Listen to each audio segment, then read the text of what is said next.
T-News. Apresentação: Marely Martins. Entrevista T-News. E hoje nós estamos recebendo nos estúdios da Rádio T o deputado federal e pré-candidato ao Senado, Alex Canziani, do Partido Trabalhista Brasileiro, PTB. Bom dia, deputado. Bom dia, Marely. Bom dia, nossos queridos ouvintes da Rádio T. Bom dia, Laroca. Bom dia, Rafael. Dizer do privilégio de poder conversar não só com vocês, com os Campos Gerais, nós sabemos que estamos falando com a maior rede de rádios do Paraná. Parabéns ao Márcio, parabéns a toda a equipe, desde a atenção da Luciana lá no serviço, um café muito gostoso aqui. Eu quero agradecer a toda a gentileza de vocês. Bom, para quem não conhece, o Alex Canziani é de Londrina, foi vereador, vice-prefeito de Londrina, também foi secretário de emprego no governo de Jaime Lerner, está na Câmara Federal desde 99, é isso? Está no 5º mandato consecutivo. 5º mandato consecutivo. E agora colocou o seu nome à disposição aí do eleitorado como pré-candidato ao Senado. Já vou começar falando um pouquinho sobre essa questão da votação para o Senado, que é bastante diferente da questão de deputado, apesar que o senhor tem sido muito bem votado, se não me engano foi o segundo mais votado na última eleição. Então eu começo perguntando sobre essa transição aí de votos de federal para o Senado. Olha, Marely, na verdade nós estamos chegando a 30 anos de vida pública, 2 mandatos de vereador, vice-prefeito, 5 mandatos de deputado federal e, a bem da verdade, sempre com votações maiores. E o que eu tenho feito ao longo desses anos enquanto deputado federal? Primeiro, eu tenho um foco muito forte na área da educação. A educação é que transforma a vida das pessoas, a educação é que dá oportunidade para que a pessoa tenha uma perspectiva, que tenha um futuro melhor. Qual pai, qual mãe, por menor que seja a sua instrução, por menor que a oportunidade que ela tenha tido de estudar, ela sabe que através da educação é que seus filhos vão ter um futuro melhor. Então eu tenho ao longo desses anos trabalhado muito fortemente na educação, presido a Frente Parlamentar de Educação. E uma outra ação que eu tenho procurado fazer, e com sucesso, é transformar o sonho das pessoas, transformar as regiões que nós representamos, sonhos que as pessoas tinham na área da saúde, na área da educação, na área do desenvolvimento, de você ser uma ponte para que você possa articular junto ao governo federal para que a gente viabilize, então, a transformação desses sonhos. E o que é que eu sinto hoje? O Paraná precisa ter uma melhor representação. Primeiro que o Senado tem um papel muito importante. Enquanto a Câmara, você representa os eleitores, representa os cidadãos, no Estado, no Senado, você representa o Estado.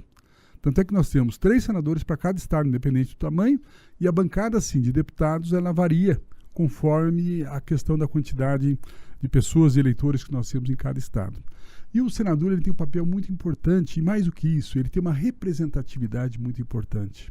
E eu acredito que nós podemos melhorar muito a representação do Paraná. Em que sentido?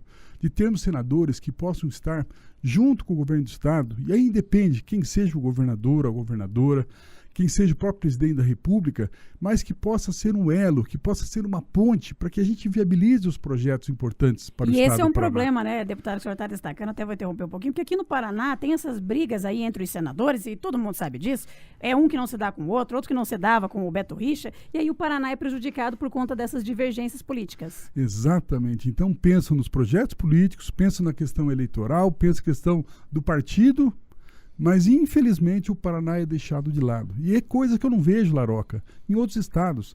Eu vou, por exemplo, às vezes aguardando para ser atendido por ministro, por exemplo, e eu vejo lá os senadores representando seus estados junto com a bancada para poder reivindicar melhorias para os estados, para os outros estados.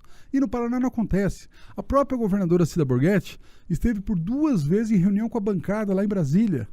Vários deputados, inclusive de outros partidos, deputados que nem apoiam, não apoiam para o governo. Mas estavam lá porque tem essa visão que é importante para o Estado, nós temos que estar juntos. Sabe quantos senadores foram? Nenhum senador acompanhou a governadora. Quer dizer, eu acho que isso precisa mudar. Então eu quero ser um deputado, eu quero ser um senador que, independente da questão política, independente de quem seja o próximo governador, quem seja o próximo presidente, mas eu quero, enquanto senador, poder ser uma ponte para que a gente viabilize projetos importantes para o nosso estado do Paraná, para que a gente possa ser um representante daquilo que o nosso estado precisa. Deputado, o senhor tem feito um excelente trabalho junto às universidades federais do Paraná, ajudou na implantação de diversos campos avançados. A gente sabe da sua dedicação à educação, mas existe uma preocupação da população. Outro dia nós recebemos um deputado aqui, fizemos uma entrevista, e ele disse aí no microfone que ele é muitas vezes pressionado pelo presidente do partido político ao qual ele está afiliado. A gente sabe que o senhor tem uma conduta correta, é um exemplo de retidão e de caráter aqui no Paraná, mas o presidente do seu partido, do PTB, é o Roberto Jefferson. Existe muita dúvida quanto a isso. A minha pergunta para o senhor é, o seu comportamento, o senhor vai ser independente desse tipo de pensamento dentro do partido?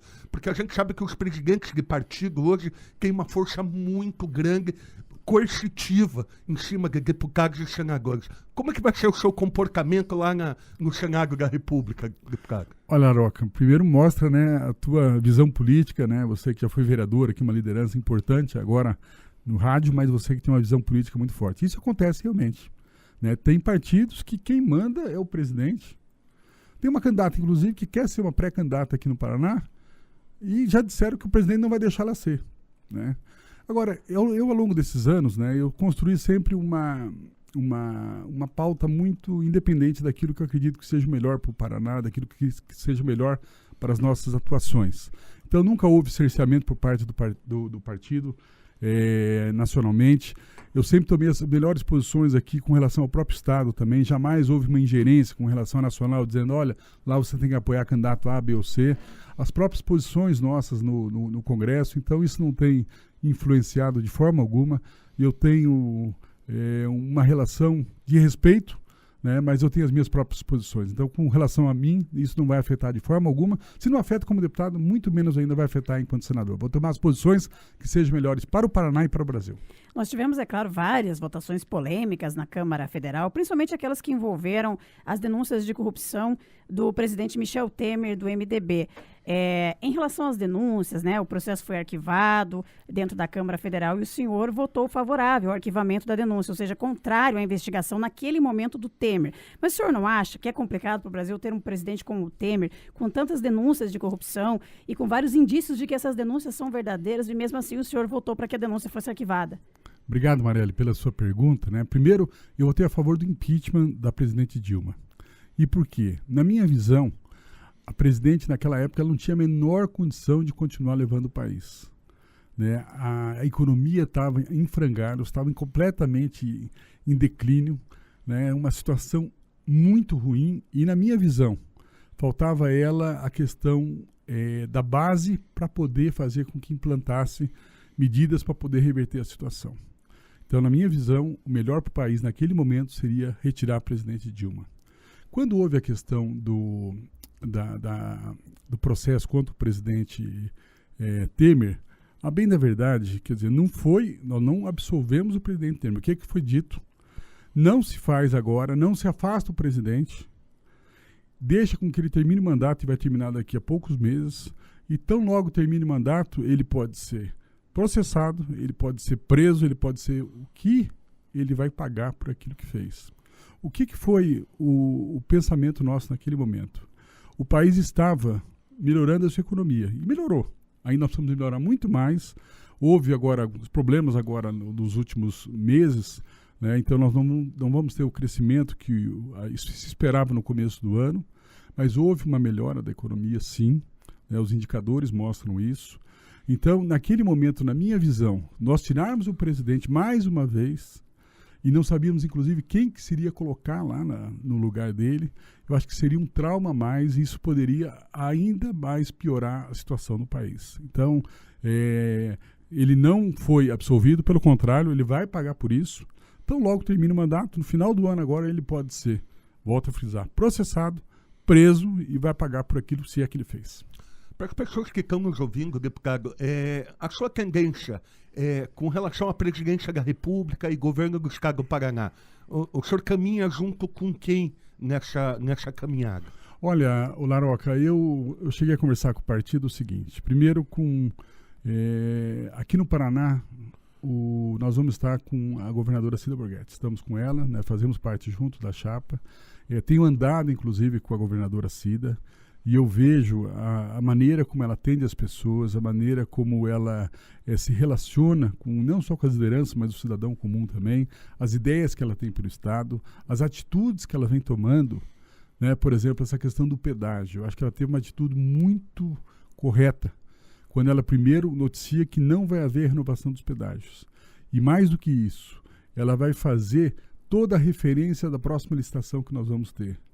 E uma das questões que ela coloca, e vai ser claramente definido isso, é que haja no mínimo a redução da metade do valor. Porque veja o seguinte, Laroca, você dizer que nós não vamos ter pedágio é mentira, né? Quer dizer, isso é demagogia. Dizer que, olha, nós não vamos tirar as concessionárias e nós não vamos ter novas concessionárias. Isso é mentira. Não há como o Estado, não há como a União estar fazendo a manutenção e os investimentos necessários para isso. Então, vai haver sim concessionárias. Agora, nós precisamos de novos parâmetros. Nós precisamos de novas maneiras para poder viabilizar esse pedágio, que seja um pedágio muito menor do que é hoje. Eu acho que até as pessoas não reclamam de pagar, mas não pode pagar um preço absurdo como nós temos hoje, que inviabiliza inclusive os produtores, inviabiliza as pessoas que precisam se utilizar das estradas do Paraná e sem ainda as duplicações necessárias. O senhor destacou no começo da entrevista que o senhor é conhecido pelo trabalho que faz na educação, né? Tem um mote aí de deputado da educação. E acabou de dizer que está apoiando a Cida Borghetti no Paraná. É preciso dizer que a Cida Borghetti foi vice-governadora na gestão de Beto Richa, que foi uma péssima gestão quando falamos em funcionalismo público, principalmente quando se refere aos professores. Aí eu vou voltar lá no dia 29 de abril, quando teve aquele massacre no centro cívico, né? Aquela pancadaria com os professores que estavam lutando para que o governo não utilizasse o dinheiro da Previdência para pagar as dívidas que o próprio governo fez. O senhor não tem prejuízo aí a sua imagem por andar ao lado de Cida Borghetti, que representa essa gestão que foi tão ruim para a educação? Olha, pelo contrário, eu tenho sentido um carinho muito grande por parte das pessoas, na própria educação, inclusive, né?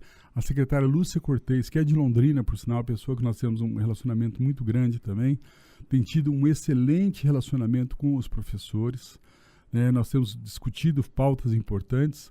E a minha história, viu, Marielle, a minha história de trabalho pela educação, né, o próprio Laroca falava da questão das universidades.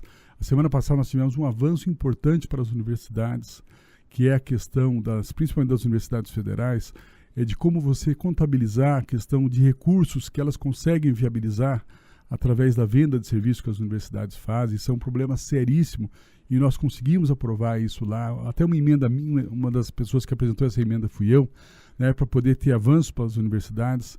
Né? Quando a gente fala em educação, Marielle, você veja o seguinte, olha como é que é triste o Brasil. Primeiro, todos nós temos a consciência da importância que a educação tem. Agora, quando a gente pega que 55% das crianças do Brasil chegam aos 8 anos de idade sem serem alfabetizadas. 55% das crianças do Brasil chegam aos 8 anos sem serem alfabetizadas. Quando nós pegamos, por exemplo, no ensino médio, a cada 2 alunos que entram no ensino médio, 1 não termina esse ensino médio. E hoje, que nós vivemos na era do conhecimento, nós vivemos num mundo hoje muito mais avançado, a educação é fundamental. Então, nós temos que efetivamente trabalhar nesse sentido. Nós temos que fazer com que haja uma prioridade absoluta para a educação básica, fazer com que as nossas crianças tenham o direito de aprendizagem. E aí eu acho que nós estamos avançando em alguns pontos importantes. Por exemplo, com relação à Base Nacional Comum Curricular. Não é possível que nós tenhamos por exemplo, Londrina, que eu sou de Londrina, cada escola tem um currículo diferente. Se o menino estuda meio ano numa escola, se ele for para outra escola na mesma cidade, ele vai ver que são matérias diferentes que eles estavam estudando, são livros diferentes. Então nós precisamos ter, e a Base Nacional Comum Curricular, eu acho que é um instrumento importante que nós estamos fazendo, e aí é fundamental a própria formação de professores, e é fundamental que nós tenhamos também a valorização, sem dúvida, dos professores. Então, eu acredito que efetivamente, nós vamos continuar focando na questão da qualidade da educação. Quando a gente... Pois não, Laroca, vai você. Não, eu ia só complementar faltou o senhor me contar com quem que o senhor vai para presidente, quem o senhor vai caminhar junto para presidente chegar aí. Tá certo, eu acabei falando do governo do Estado, não falei da presidência. Desculpa, Laroca. Mas olha, o partido, a tendência é ir com o Alckmin, tá?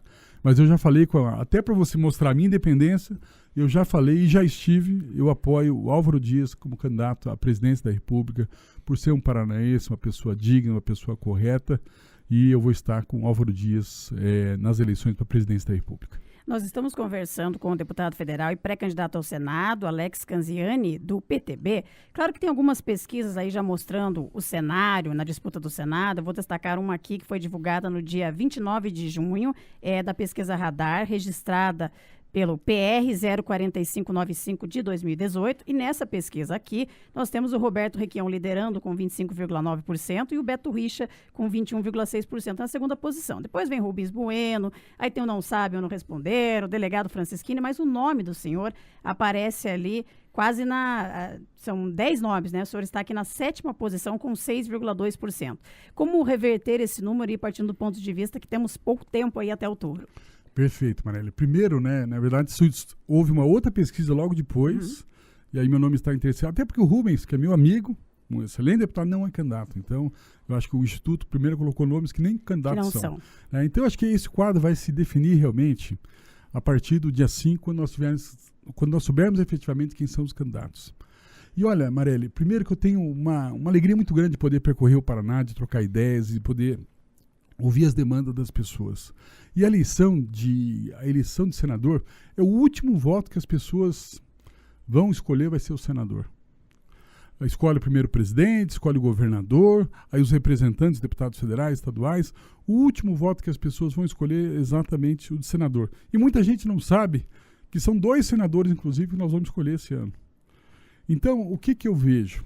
Se você fizer pesquisa, hoje eu tenho várias pesquisas no norte do Paraná, onde é a nossa base, todas elas eu estou em primeiro lugar. Porque as pessoas conhecem o meu trabalho, conhecem a minha luta, conhecem as ações que a gente vem fazendo ao longo desses anos. Agora, é óbvio, se nós temos uma pesquisa hoje em Ponta Grossa, pouquíssima gente me conhece, inclusive, que vai dizer que vai votar em mim. Depende dos nomes do cenário, né, que são colocados aí. Eu acredito, e hoje, com essa vinda aqui, eu quero agradecer, inclusive, o Wilson de Oliveira, que é um grande lutador aqui pela região, né? A partir do momento que a gente coloca o nosso nome, que nós vamos estar começando a conversar com as lideranças, a oportunidade que a Rádio T nos dá aqui, para poder falar não só para Ponta Grossa, para os Campos Gerais, mas para o Paraná como um todo, é dessa maneira que as pessoas vão começar a avaliar, vão começar a... Agora, no meio político, se você pegar os prefeitos, se você pegar as lideranças, se você pegar o pessoal da educação, as pessoas já têm um pequeno conhecimento a nosso respeito.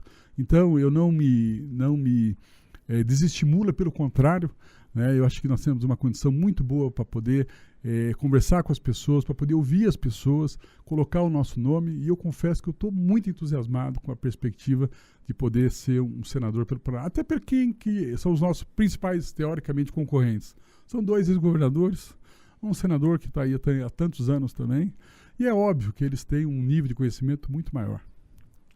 Deputado, a gente sabe que política no Paraná, e até eu li um artigo, que é muito de hereditariedade, né? O filho passa para outro e assim vai. Como quebrar isso? Como fazer essa ruptura? O senhor que não leva aquele sobrenome... Aliás, a sua filha é candidata a deputada federal, né? A Luísa Canziani. Exatamente. Mas veja o seguinte, viu? Será que isso é ruim? Será que se seu filho viesse para a rádio também seria ruim? Será que o médico, quando tem um filho que acaba fazendo a medicina, também é ruim? Ora, os filhos se espelham nos pais. Os filhos acreditam que os seus pais possam dar contribuições, quer dizer, acreditam naquilo que seus pais fazem. Então eu acho que é até natural. Você veja o seguinte, a minha filha, ontem mesmo nós estávamos num evento lá. Minha filha, desde que ela nasceu, ela me acompanha. Me acompanha em reuniões políticas, ela me acompanha em Brasília. Nas férias ela ia para Brasília, coisa que meu outro filho nunca fez. Né? Então, ela se preparou ao longo dos anos para isso. A Luísa, para você ter ideia, assim, ela vai se formar no final do ano agora, em Direito. Ela já tem a OAB. No primeiro OAB, ela já conseguiu a OAB, porque é dedicada, esforçada, fez vários cursos de liderança, fez cursos em vários países, inclusive, porque ela diz que tem as duas datas mais importantes na vida da gente, sabe quais são? Aquela quando você nasce e aquela quando você descobre o que você quer ser. E a Luísa, desde pequeno, diz que ela quer entrar na vida pública. Então, eu acho que é o seguinte, não é você porque é filho, eu acho que vai depender de quem é a pessoa, vai depender dos princípios que tem, vai depender daquilo que a pessoa quer construir. Deputado, o senhor também votou favorável à reforma da Previdência. O senhor destacou agora há pouco os avanços na economia, no governo Temer. O Temer falava muito a respeito da aprovação da reforma da Previdência, reforma trabalhista, em relação ao desemprego. Mas o que a gente percebe hoje é que o desemprego continua alto, já atinge aí pelo menos mais de 13 milhões de brasileiros, pelo menos esses são os últimos dados do IBGE. Quer dizer, nós não percebemos uma mudança com a aprovação dessa reforma trabalhista, mudança para melhor, eu digo. É verdade, nós precisamos ter isso. Mas na verdade, não é a reforma trabalhista que vai dar, quer dizer, é o desenvolvimento da economia. É que o governo usou isso, né? Dizia que ia melhorar, que ia ser mais fácil a contratação, usaram muito isso. Mas acontece o seguinte, mas eu acho que isso é um avanço para o país.